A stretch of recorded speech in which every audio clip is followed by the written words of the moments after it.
સમાચારમાં આગળ વાત કરીશું સુરતના બારડોલી વિસ્તારમાં આવેલા ઉમરાખ ગામની હદમાં મેક્ષમૂલ નજીકથી ફિલ્મી ઢબે પિતા પુત્રીનું બેકારમાં આવેલ લોકોએ અપહરણ કરતા જિલ્લાની પોલીસ દોડતી થઈ ગઈ। સુરત ગ્રામ્ય એલસીબી પોલીસે જંખવાવ ને તંગ જતા રોડ પર ફિલ્મી ઢબે કાર અટકાવી અપહરણકર્તાઓને ઝડપી પાડી પિતા પુત્રીને ઇજાગ્રસ્ત હાલતમાં છોડાવી હોસ્પિટલ ખાતે ખસેડવામાં આવ્યા હતા।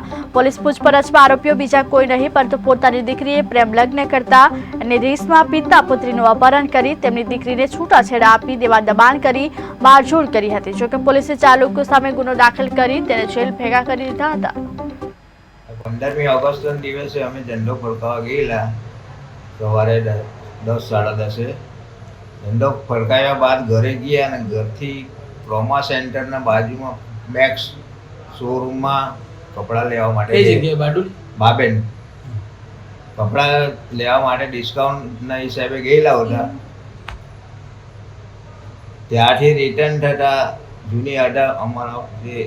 જૂની અદાવતવાળા જે માણસો હતો તે અમારા પીછો કરી રહેલા હતા અને એમને પકડીને રોડ પર જ મારવા લાગ્યા હતા। આ કામે ગઈકાલે 15/8/2024 ના રોજ બારડોલી રૂરલ પોલીસ સ્ટેશનના